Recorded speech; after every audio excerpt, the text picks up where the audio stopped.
I went through boxes of my dad's stuff this past week, trying to decide what to take and what to let go of. I wound up consolidating quite a bit.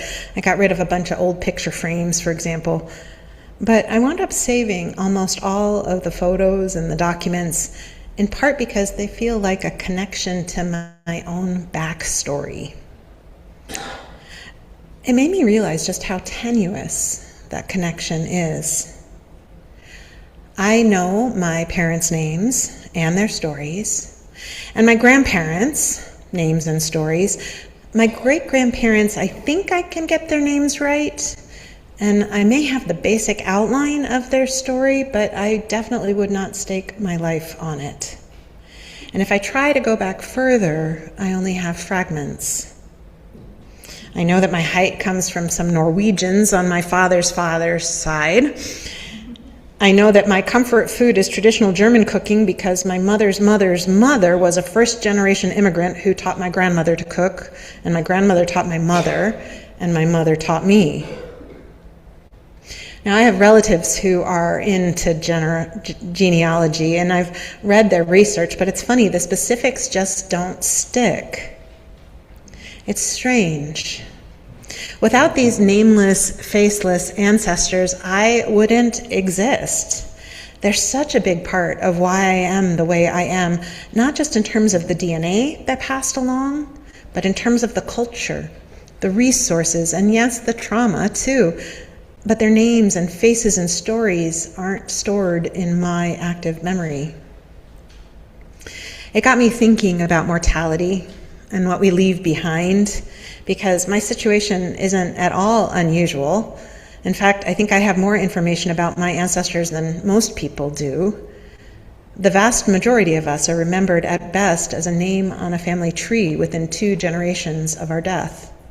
And that's only if the line hasn't been forcibly severed by, say, being abducted and forced into slavery, or being taken from our family and put into a boarding school.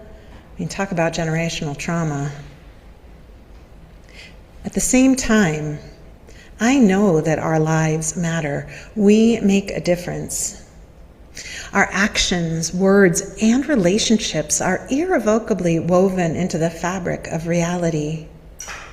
Our legacy doesn't live in old papers and photos, though it lives in something more ephemeral.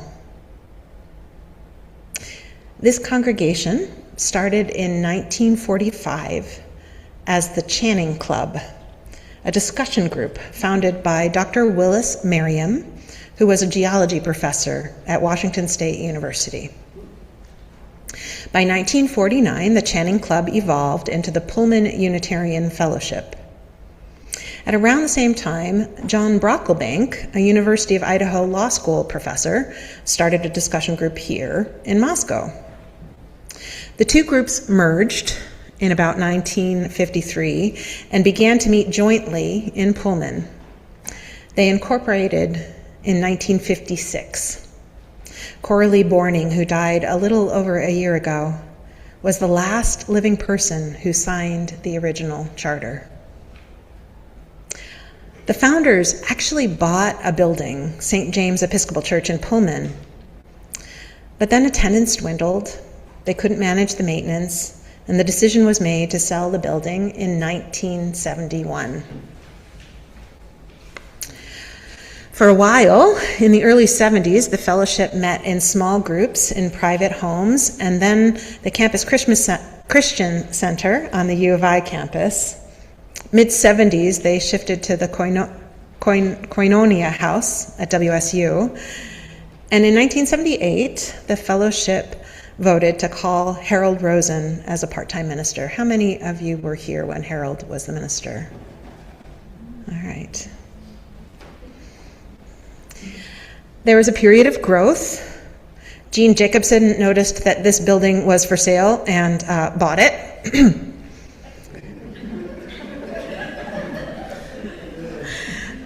Built by Swedish Lutherans near the turn of the century, this place had been in operation as a senior center. So during our recent renovations, we actually found bits of the old shuffleboard on the floor of the sanctuary. So the rest of the congregation eventually got on board and paid Jean back for the building, took possession, did extensive renovations, and dedicated this building on October 17th, 1985. Harold resigned in 1987, and there were 3 very short ministries in rapid succession. Art Curtis was here for a year in 1988. Under his tenure, the fellowship bought the Yellow House, which, for those of you who arrived and found us post-construction, was initially a parsonage, but then served as our religious education space for many years. Art was what we now call an interim. At the end of his year, the congregation called and installed Mark Estrin as the minister. His tenure was brief and quite controversial. He left after about 6 months. Things were lay-led for a while, and then Harold Bowe came to do a 2-year interim from 1990 to 1992. During that time, the church paid off its mortgage and also paid off a loan from the UUA. So there's a part of the story that's a little hazy. Some of these ministers most definitely engaged in what would now be considered ministerial misconduct. I've not been able to pin down the specifics. I know that some of them dated members of the congregation, which is a big no-no, although it wasn't as big of a no-no back then. Others were bullied people. And I know Mark Estrin, the problem with his ministry was that he publicly took a very strong stand on the war without bothering to consult the congregation. Now, Marlene Walker, the interim who served before I arrived, gave me a heads up about this history. So when I got here, I asked people, what do you know about this? And we're long past that, but I just want to name. Old patterns tend to live in systems long past our conscious awareness. I can't help but notice that every minister who's served since then has been a woman. Just saying. In any event, Lynn Unger came and was ordained and installed in 1992. She stayed for 4 years, in which time the congregation added Universalist to its name, raised money for the piano, and renovated the Yellow House. When Lynn left, the church was lay-led for a year. I think Krista Kramer held down the fort. Krista, is that the year? She did everything. Yeah. Joan Montagnus was called and installed in 1997. She stayed until 2005, when she was called to a large church in Bellevue, Washington. There was another interim year, and then Cale Rice came and served for 4 years, followed by Marlene Walker's interim. And then I showed up in 2012. I've been here for 14 years, the longest ministry this congregation has experienced.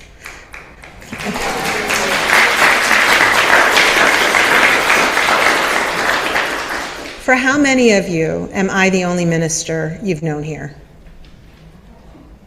So we have more hands going up than we did for Harold Rosen.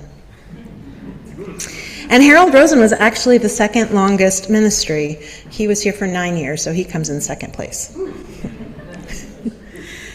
Now, I wanted to go through this history and name all these names, in part because I've watched some of you who've been around for a while rack your brains trying to remember what their names were, when they served, for how long, and it's a little bit humbling, actually. But then, we only remember our families back 2 generations. So ministers, I think, we kind of get forgotten once there's nobody left in the congregation who knew us personally. It's all too easy to imagine the day when there's enough turnover in this community that my name fades from memory and only lives on the history page of the website. This is just how it works. For all of us, not just ministers. Wherever we go, we leave a legacy of love. What we do matters. It makes a difference. But that legacy rarely stays attached to our particular name, our particular person, our particular story. There's a part of me that kind of wants it to stay attached, that wants to be remembered as me, but I think that part is actually ego. Although I think about the way the Vietnam Memorial impacts people differently than other memorials to anonymous war dead. There, though, I think it's more about the sheer number of names. When you see how much space 58,281 names take up, you can't help but feel the cost of war. Can't help but think about the fact that each name is a whole person, a whole life. In any event, when it comes to my legacy, the way I want it to be attached to my particular name and story, that feels like ego. The better angels of my nature whisper that there's something truly beautiful. I imagine this vast network behind me, all these people who may be forgotten, but without whom I wouldn't be. And when I think about that, it feels good and right to relinquish my individualness, my selfness, and merge with them, supporting the growth of some unknown community in the future. One that wouldn't exist without me and without the legacy that I leave behind, but that doesn't remember my name. You know, people enjoy the lupins on PEI whether or not they know who planted them. Like Miss Rumphius throwing handfuls of seeds everywhere she goes and letting the wind carry them where they will, I want to offer my love freely, my life energy freely. I want to just throw it out to the universe with a lack of attachment. I don't know the names of the people who planted seeds that are blooming in my life and offering me such deep delight. So why wouldn't I trust the wind to carry forward my offerings to where they'll be most needed? I love imagining them taking root in places and people that aren't here yet. Now, this is a tender and important moment, I think, historically, to reflect on legacy. Paul Shattuck wrote a piece this week that really struck a chord. These are his words. There's a grief I don't see named anywhere. It belongs specifically to people who are older, who have fought long and hard, who still care deeply, and who are now watching the possibility of a better future slip away at the exact moment their own capacity is slowing down. And not just a better future for themselves, but for the younger generations they love so dearly. Mad and sad at the same time, carrying decades of investment in institutions and movements and people, and watching all of it under threat and being torn down. I've seen this grief in many of you. In fact, that was really the impetus behind offering the Aging with Grace class. I just wanted to create a container where we could talk about that grief together. Shattuck, too, created a container so that people could talk about it. And in those conversations, which flourished, he identified 5 themes. The first is that it feels cruel to have to fight fascism in retirement.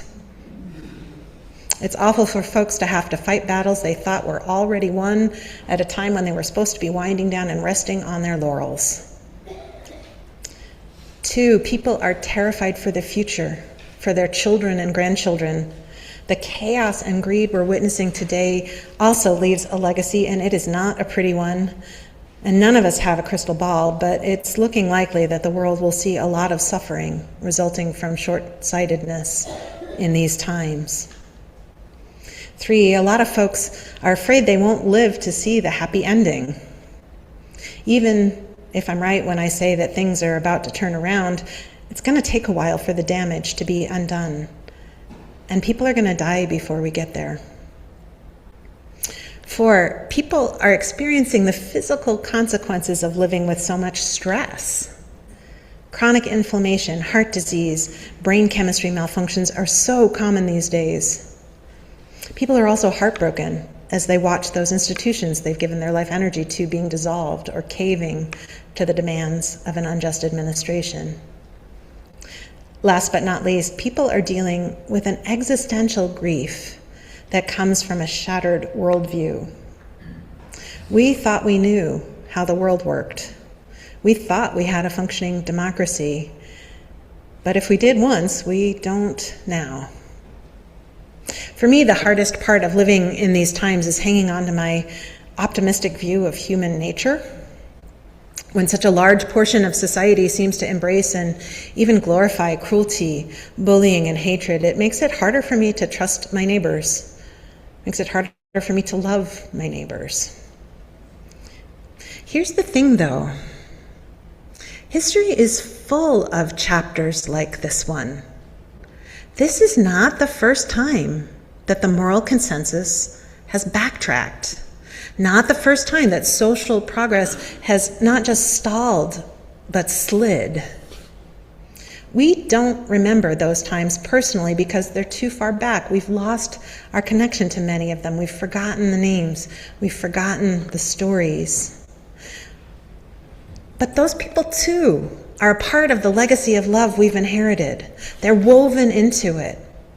The heartbroken people who were alive during slavery, during World War II, the people who witnessed the violence that preceded the Civil Rights Act, who lived through Jim Crow, we are their spiritual descendants. We are the spiritual descendants of people who held on to decency and kindness, who were resilient and brave and generous in chaotic and painful times. See, progress has never moved in a straight line, and it's always been 2 steps forward, 1 step back. And I know I've been saying it for a while that what we're living through in this moment is the last burst of resistance to the diverse, sustainable, and just future we're envisioning. I really do. I think we're, if it goes like this, I think we're right here. And it's about to go like that.